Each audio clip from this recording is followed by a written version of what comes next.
Hey everyone, welcome back to my channel. I'll be showing you the 8 things you should know before purchasing CBD online or in your local dispensary. This is part 2 of the CBD Buyer's Guide. If you haven't seen the first part, I'll link it down below. I highly recommend you watch that first. But before we get started, I have to make a couple disclaimers. I'm not a medical professional. I am, however, a licensed esthetician, but I do not recommend anyone to use CBD or make any claims that it can cure or prevent any diseases.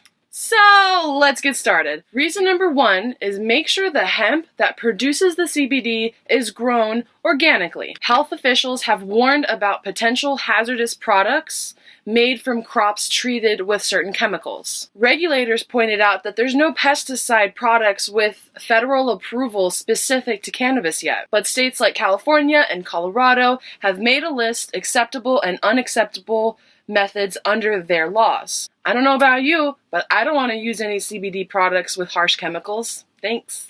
Reason number 2 is lab testing. Also has to do with harsh chemicals in products. Researchers recently found toxic chemicals in cannabis vape pens. The Journal of Toxicology found more than 80% of samples were contaminated by toxic residue.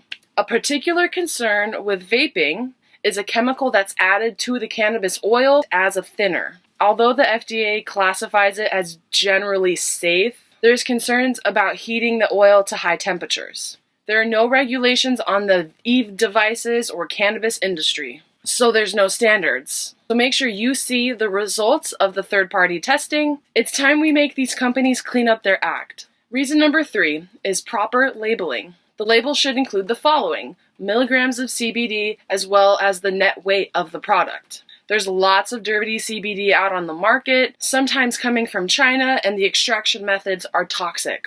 How CBD is extracted from hemp is important to know. Superficial CO2 extraction is the cleanest all around. Superficial extraction uses carbon dioxide under low pressure and low temperature to maintain the purity of the medicinal oil. Other extraction methods include oil, which is kind to the environment. However, the end product has a shorter shelf life. There's also ethanol, which is effective, but some questions whether or not it destroys some of the plant qualities during the extraction. When it comes to how much CBD you're getting per serving, the math is pretty straightforward.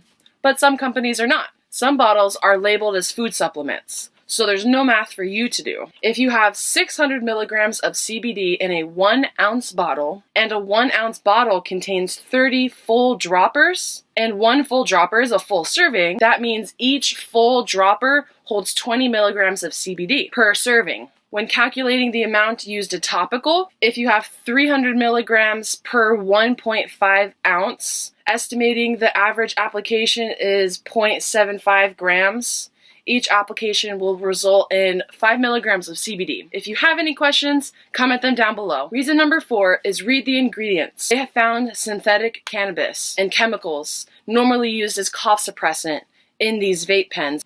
Unfortunately, these ingredients were not listed on the ingredients list, which makes it even more important to have your CBD products third-party tested, and a reason the government needs to also regulate this industry. If you're buying CBD beauty products, check the Credo Dirty List.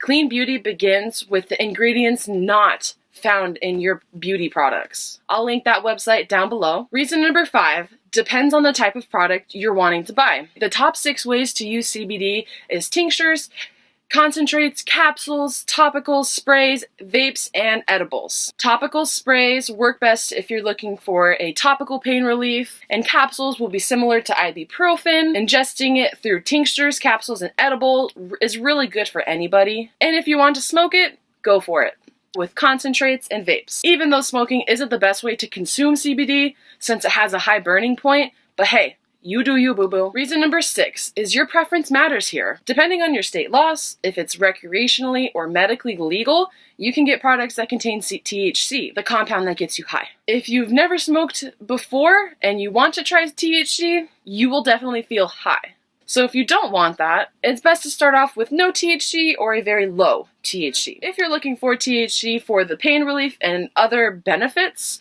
it really depends on you. How much THC do you want? It can go as high as 99% and as low as 0.3%.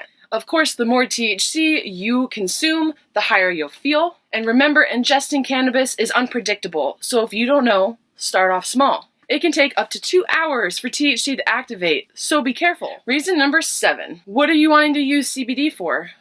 Pain relief? Anxiety? Depression? Possibly wanting to alleviate cancer-related symptoms? Acne? Inflammation? Epilepsy? Skin conditions? Eczema? Psoriasis? The list goes on. Depending on what you're wanting to use CBD for, you'll know what product will work best. Research is showing tons of benefits. Since cannabis is still federally illegal, it makes it complicated. But luckily, CBD is now federally legal as long as it's derived from hemp, cannabis's cousin. But you, as the individual, get to make the choice whether you want to try it or not. Reason number 8 is dosing. How much CBD am I supposed to take? Beginners are recommended to take 10 milligrams of CBD. After about a week, you can double it if you feel necessary. And after about another week, you can double it, and so on. But it's best to play around with dosing and see what fits you the best. Nobody is the same. Everybody's dosing is different. If you feel like it doesn't work, then take more. In clinical trials, they tested up to 1,500 milligrams of CBD. But they're medical professionals, so I don't recommend this at home, unless you speak with your doctor first. The best part about CBD is you get to decide what works best for you. It's unlike traditional medicine. It's actually ancient Chinese medicine. If you have any questions, comment them down below. I answer to all of your questions. Give this video a like if you enjoyed or learned anything. If you want some more information, I'll link some references down below. If you enjoy this type of content, subscribe and turn on your post notifications. I post new videos every Monday about CBD and beauty. I'm Tori, your guide to cannabis beauty. Thanks for watching.